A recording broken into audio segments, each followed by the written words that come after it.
And I hope that we've helped accomplish getting out some good advice, because it took me a long time. It took me a long time to accept the game for what it was and to realize, like, just play the game with people you enjoy and that are playing it the same way. Because all that turmoil and upset and angst will absolutely go away. And I have to tell you, it absolutely has for me. I am enjoying this game more than I absolutely ever have. Great. And welcome back to the channel. So there's a gifting event on. You might not be aware of it. Just kidding, obviously. I'm getting this out for a couple of different reasons. But the main reason is I have talked with so many of you about this on my Discord server, in Discord chats, online chats, in the comment section of my own video, and then I have read the comments in some other YouTubers' videos. And I want to get out two very important things, because I feel badly for a lot of people. A lot of you are down, or some of you are down. And I think I understand why. I've been doing my best to listen and be empathetic and try to step outside of my feelings in the way I'm playing the game and try to understand yours. And I think I have some good news for you. I do. I really do. So one, I would like to give advice. I would like to give advice on this game. And I've said it before. Typically it's on live stream, but I haven't streamed in over a month.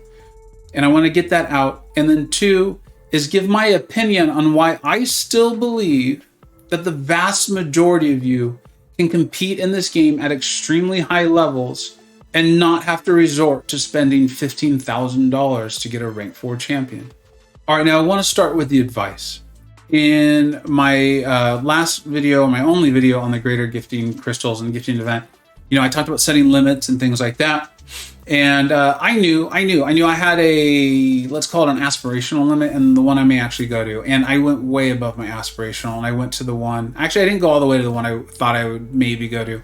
I ended up opening 200 crystals. I opened 50 in the first video, and I will get a video out on the last 150 because it was a really cool opening, to be honest. But that's what my advice is going to be about, is figure out how you want to play this game. Where is it enjoyable for you? And I don't just mean the alliance. I mean the game itself. In my opinion, and this is not going to feel good to hear, but I think you all know this if you think about it honestly. And if I was smart, I wouldn't say this, right? I think stats show that about 95% of the people who play this game will never spend a dime on it. So if you're just trying to grow a channel or whatever, it'd be really smart to placate to the free-to-play players, because that's the vast majority of the people who are going to view the video. And my opinion is this game is completely designed to get you to spend, to get you to go from a free-to-play to a moderate, from a moderate to a dolphin, from a dolphin to a whale, and a whale to behemoth. Every step of the way, you can get here faster, you can have this kind of cool thing, you can be more powerful, you can have more defenders, you can have higher prestige, you can get better rewards. That's just the way the game's designed. That's how Kabam has chosen to make money. And how much they need to make, that is a totally different, that is a philosophy on life. And if we're talking about real life, yeah, I'm not okay with the distribution of wealth as it is. But that's not what this video is about. This video is about this game. And this game is designed to get you to spend. And as a result, and there will be no greater influence on you, on your time in it and your spending, and therefore your enjoyment, than the people you surround yourself with. I don't believe that free-to-play is meant to play at the tippy top of this game by the way the game is designed. I'm not saying that's how I would design a game. I'm saying that's how I believe this game is designed. So if your goal is to play in the top 5 AQ and be Masters 1 Alliance, I don't think free-to-play is going to get there. If you want to do that and you're able to, please let me know. I think that'd be an amazing story.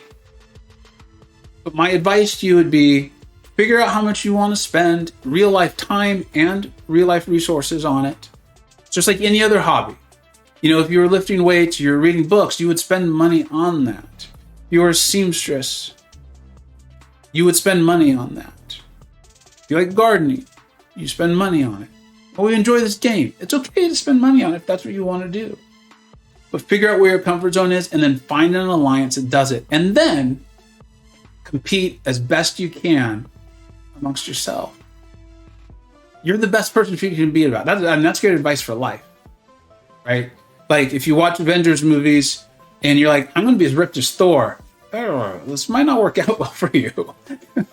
Because that's an actor with makeup and CGI and all this stuff, but it's an actor whose job it is to be in an incredible shape. That's their job. That's what they're paid to do, part of it. But you can watch Avengers and be like, I'm going to be a better person. I'm going to help people. I'm going to eat better. I'm going to be a better parent. I'm going to be a better friend, right? You can do that. And that is incredibly, incredibly healthy. So do that in this game. How did we get here? How does this gifting event in 2021 feel simultaneously abrupt, out of nowhere, shocking, and also at the same time obvious? If we look at the way the game has been for a very, very long time, we see that you've been able to purchase things and get an advantage or get ahead or be more powerful. And those things are starting to accumulate. They're starting to build on top of each other. And so the difference feels more and more stark. How is that possible? It seems contradictory. Something to be obvious and clear, everyone knows it, and yet also abrupt and shocking. Here's how. I've been saying for a year and a half that I thought new prestige champions would be coming out, and they have not. The gap between Thor and Doom has not been closed at all in any way, shape, or form. But there's been a tremendous amount of champions that are very, very close. Very good champions. They flirt with it. Even Hercules flirted with it. And that's had two effects, or it's had two different outcomes, or whatever. One is your massive, massive whales. Yeah, they've gone out and they've gotten the champions, and their accounts have quote unquote grown as far as like the width of it, let's say, the amount of champions they have. But they haven't been able to do something that they used to do, and that was just buy the cav crystals until they had the latest prestige champion at SIG 200, or buy SIG stones so they could get them all at SIG 200, or buy new rank 4 materials or whatever the latest one is so that they could increase their prestige. Their prestige was capped. Simultaneously, that allowed the vast majority of the player base, because remember, whales only make up only 5% spends money on the game at all. And then whales, true whales, I don't know, 0.5? I don't know. But I know it's not 5. The rest of us, everyone else has been able to quote unquote feel like we caught up. Because we got either the 5 best prestige champions or something reasonably close. That's what's been being put in the game. We have the featured 6-star crystal now, where everyone has a chance to get Hercules, a pretty good chance, to get buffed Rag Thor. Everyone's had a chance to do that. We have an arena where people can actually go out and grind the main champion. There's been issues with it, of course. I'm not going to deny these things. But those champions have been available to everyone. And so as a result, the majority of the player base felt like they caught up. We had Karina's challenges. We had Summer of Pain. We had Grandmaster's Gauntlet. Those are all 3 very separate and yet large influxes of resources that have allowed people to feel like they've caught up. And so as a result, while we knew that whales could quote unquote buy things, the vast majority of players also feel like maybe they had caught up. And I have to tell you something. That way you're feeling right now of like, oh, I had just caught up, now what am I going to do? That's how whales feel all the time. You don't whale and then you're done. You've got this massive lead and you keep it. And I'm not looking for you to feel bad for whales. I'm explaining this has been done before. You feel like you've caught up, and then you start to learn and you start to realize, I didn't catch up. I didn't create a lead, a long-lasting lead. I created a lead that I now need to keep up every month. And that's what's happened. So people felt like they had caught up, and you kind of had, in many ways, depending on who you are and where you're playing the game. And then this gifting event happened, which is now going to allow whales to get significant amount of rank 4s. So it's both obvious and also abrupt. Additionally, I think the difference that these quote unquote rank 4s are going to make is being really overstated. And I believe the amount of them is being overblown. And I'd like to talk about that in the why I'm not that worried. And now we're at the why I'm not worried, or why I would like to convey a message to everyone who wants to move up. Who's like, I'm never going to be able to move up now. This is really disheartening. One is, and we established this earlier, or I talked about it earlier, the mass majority of these accounts with multiple rank 4s, starting, in the middle of this gifting event or afterwards, 3 and 4 of them and all these things, they're going to be consolidated in the top 5 AQ alliances. Maybe top 10. And there'll be a few trickling down. But they're not going to be this massive flood. It just isn't. Take a look at the alliances now if you really are interested in it. But it just would make no sense for someone to go from being a moderate spender to all of a sudden saying, I'm going to spend $30,000 a year, or $30,000 in this gifting event, plus my whole alliance is going to do it. And we're just going to continue to, and then to have 30 alliances do it. That's not the player base. If it does happen, I will be shocked and admit I was wrong. Now, I'm showing you what's happening literally now. Now on the 22nd of December at 3:40 Pacific Standard Time. This is for Loki. We just recently fell out of top 20 AQ alliance. In my opinion, this is a very high tier alliance, and I will be using that as a reference point throughout the rest of this video. Alliance Prestige is 14,000 with an alliance rating of 95 million. Keep those numbers in mind.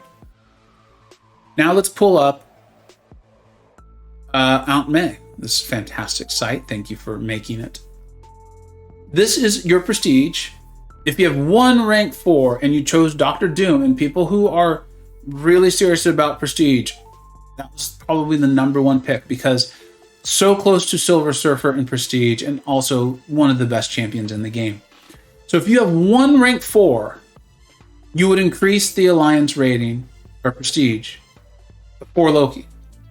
Which means there are a lot of people in 4 Loki who do not have a single rank 4. Go, when this week of AQ is over, go and look at the standings, and you will see a lot of alliances like this, especially as you start to move down. And I just mean like to 30 and 40 and 50. I'm not saying go to like 500. So yeah, if your goal was to get into the top 1 or 5 AQ, it's a significant sum of money, and I don't encourage you to do it if that's not how you want to play this game. But if you're comfortable playing in this range, it's very, very, very possible. You have to buy some deals and complete all the content, and you'd have your rank 4. Now let's look at Alliance War. To me, this is the most competitive part of the game. It's the closest thing we have to true player versus player. In Alliance War, you would assume, right, or one could assume, that if all these rank 4s flooding these top 100, 150 accounts, they're going to so mess with the balance of this game that we would see in Alliance War currently that the massive accounts would just win. It would just be a fact. They just would win. It would be so overwhelmingly strong, no one would be able to compete with them. Let's see who won. This is the last season of Alliance War. I didn't like cherry pick. It's just, this is the last season of Alliance War. It was won by GT40. Congratulations, by the way. Their alliance prestige is 13,226. For Loki's was 14,044. This is an almost 800 difference in prestige. And you say, like, well, they probably didn't rank prestige champions. They probably ranked really good war attackers instead. And they used their massive alliance advantage and rosters to overwhelm you all. Except their alliance rating is 67,550,000, which is almost 30 million less than 4 Lokis. The roster argument's starting to lose a little ground for me in regard to this not able to compete when the alliance that won the whole thing. Now, maybe they were just an anomaly. Anomalies happen. There's exceptions to the rule. So let's look at number 2. ASR, well-known alliance, very good at war. Alliance Prestige, 14,208. That's more than 4 Lokis. They score higher. Alliance rating, 95,717. That's exactly the same by a few numbers, right? Both 95 million is 4 Lokis. So, okay. There's a big alliance. There, I don't believe in the top 5 of AQ, but a big alliance. So, okay. So let's look at number 3. 13,540 alliance prestige. Again, just to remember everyone, because you don't have the stats right in front of you like I do. 4 Loki was 14,044. Alliance rating, 67 million. 4 Loki alliance rating, 95 million. These are almost the exact same differences, or within the ballpark. As the alliance that scored number 1 won the whole alliance war season. This is 2 of them. I think the chances of this being an anomaly are quite small.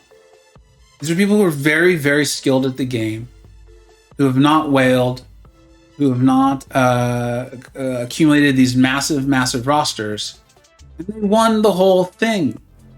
I've been in the top 3 once in my whole career. Masters a lot, but on top 3 only once.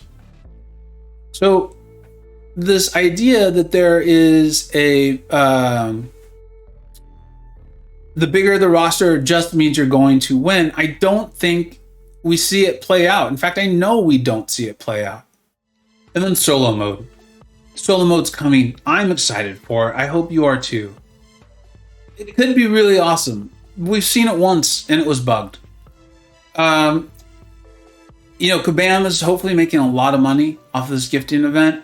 And my expectation is that they will use that money to make the game better. If we're sitting here in March and it's still not, that's a whole other problem, and you'll be looking at a very, very unhappy summoner.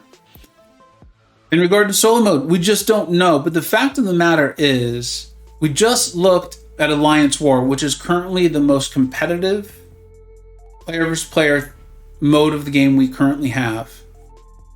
And the Alliance that scored first and third in it had a 30 million Alliance rating difference than 4 Loki. That's massive.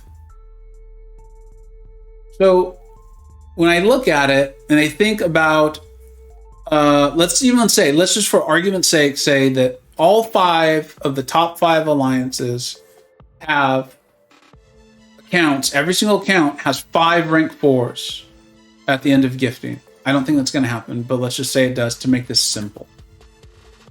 It's 150 players. 150 players. Do I think that those players will have an advantage when I face them in solo mode? Do I think that I will have an advantage over MSD and Legacy when I face them in solo mode? Yeah. Do I think MSD and Legacy will beat me? Yeah, probably. I don't know. I don't think it's this big of a deal, and this one no one can say. It's personal preference on how big of a deal you think this is, on how inadequate you feel your account is in comparison to others, but we already went over this. My thoughts and feelings on it are, if that's how you're looking at the game, you're going to continuously be unhappy.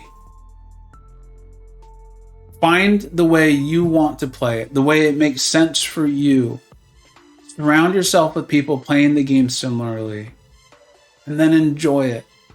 And then when it comes to solo mode and you beat a whale, or you beat me, some of you probably will face me and you beat me. That's awesome. Congratulations. And I'm going to feel that way because I bet I do beat an MSD or a Legacy every once in a while. I bet it happens. And I'm going to feel really good when it does. But I'm not going to let that mode, especially because we don't have it out yet, determine whether I feel like I can move up in this game, if I can play it with people I enjoy, and just my relationship with the game. So I hope we've accomplished this. I hope I've accomplished this. I hope I've helped you feel better about your opportunities of moving up in this game, moving up into the tiers that you want to. And I hope that we've helped accomplish getting out some good advice, because it took me a long time. It took me a long time to accept the game for what it was and to realize, like, just play the game with people you enjoy and that are playing it the same way. Because all that turmoil and upset and angst will absolutely go away. And I have to tell you, it absolutely has for me. I am enjoying this game more than I absolutely ever have. And while I've enjoyed people along the way, every stop of the way, I don't know if I've ever had more fun than I've had the last year and a half. The YouTube channel is a big part of that. I know it is. So good luck. I hope you found this helpful. My intention was to not change a mind or to prove anyone wrong, to hopefully help out some viewers who, from comments and discussions, I could tell were pretty down. Thank you so much for watching. Let me know what you think. I hope your holidays are going very well. And I'll talk to you very soon. Take care. I hope you either learned something, were entertained, or even better, a little bit of both. Don't forget to like, subscribe. Thanks so much for watching. Take care.